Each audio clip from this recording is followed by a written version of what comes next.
Politics is a very interesting game. When President Uhuru Kenyatta and Raila Odinga officially launched the Building Bridges Initiative report at the Bomas of Kenya last month, most Kenyans expected the process to be escalated to the next level. They expected a bill to be presented before the county assemblies. But I remember opining on this platform that the report which was presented to Kenyans at the Bomas of Kenya was not the final report, and that Kenyans were going to be finally presented with another report, the BBI report 3. Because remember, we had received the BBI report 1 at the same venue. Then last month we received the BBI report 2. And from that report, it was clear that there were a lot of weaknesses, that report was not the final report. And now amendments are being made to that report, which means we are going to have a final report.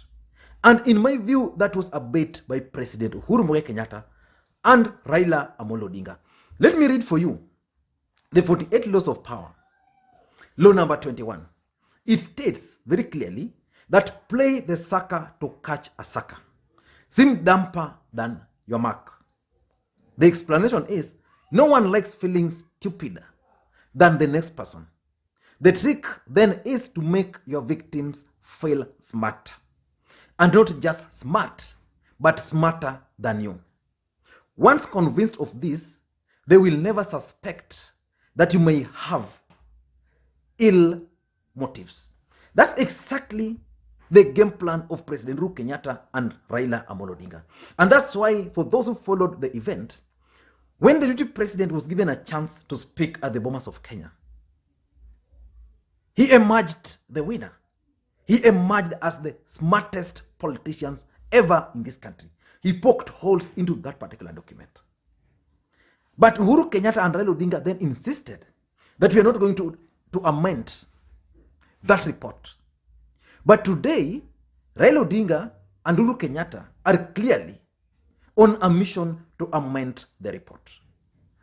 I still believe and maintain my initial stand that the report which was presented to Kenyans at the Bomas of Kenya was not the final report. It was not the final report because clearly there is no way President Uhuru Kenyatta, who wants to become the next Prime Minister of the Republic of Kenya, would allow that Prime Minister to be appointed by the President, assuming in this case Raila Odinga, and then fired by the President, assuming Raila Odinga.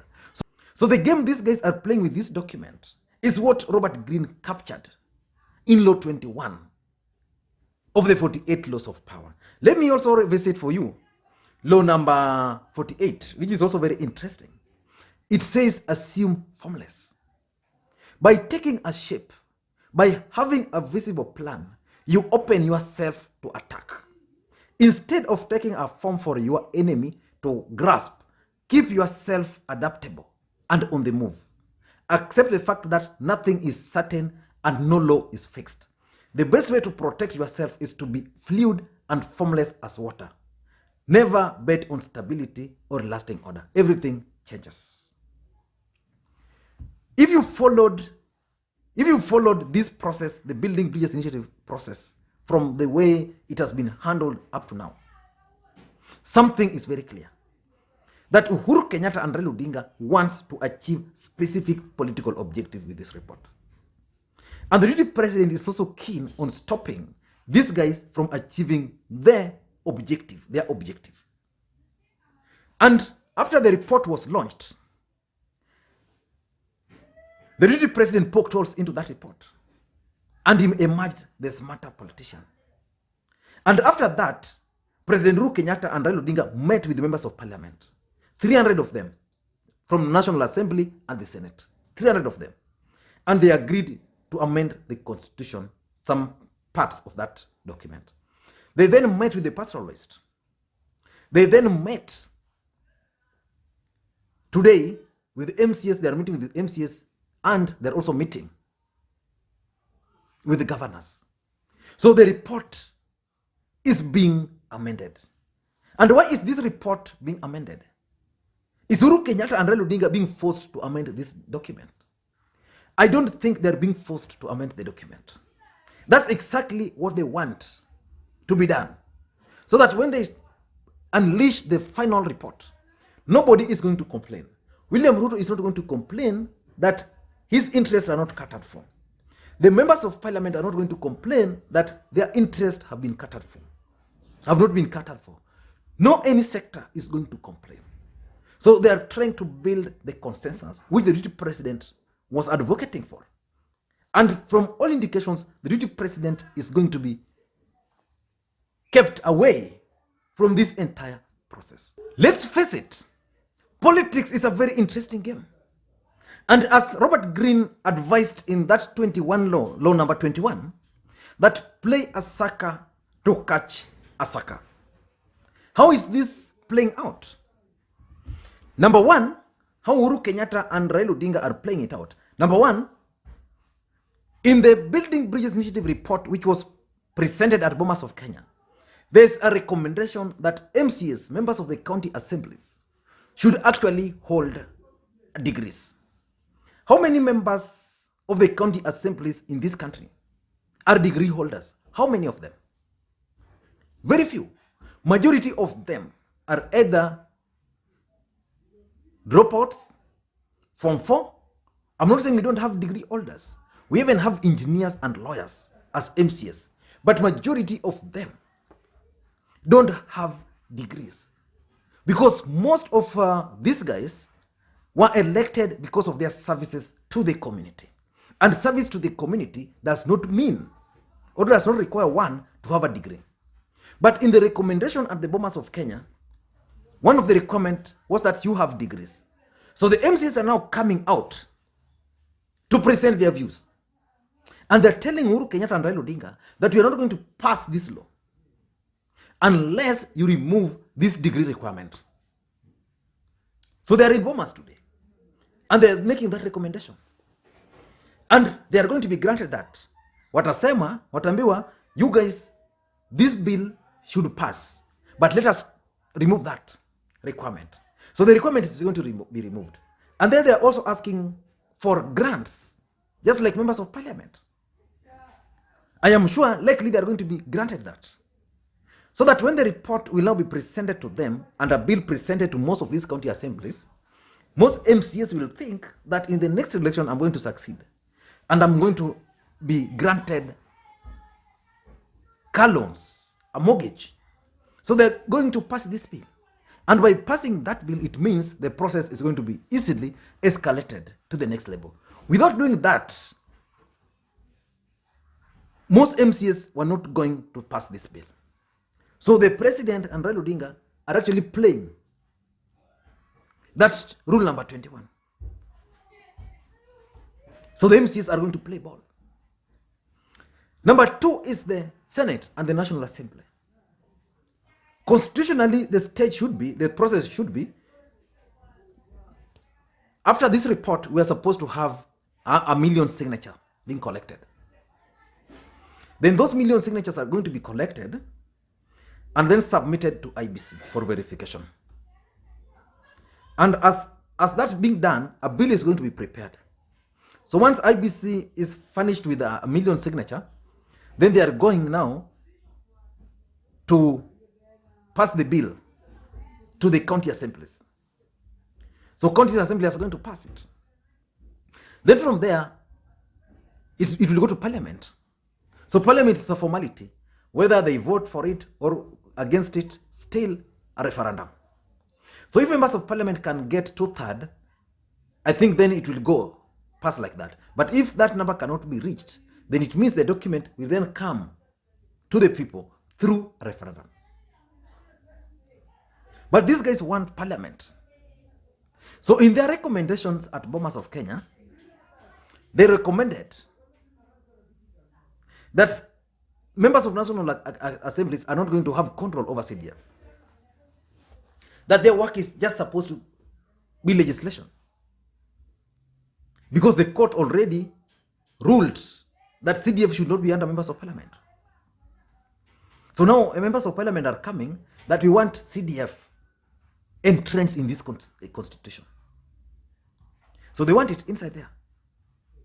So they'll be granted that. Then you go to the Senate. Senate power to oversight counties were reduced. And all senators made noise. So for them, they're only going to support this Building Bridges Initiative report if their recommendation to be higher house is considered. So it's going to be considered. So they're also going to play ball. So once you have senators playing ball, you have MCs playing balls, then you remain with the governors.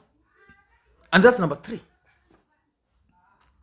The recommendation is silent on second-term governors, because most of them had expected that the Building Bridges Initiative report was going to create regional governments.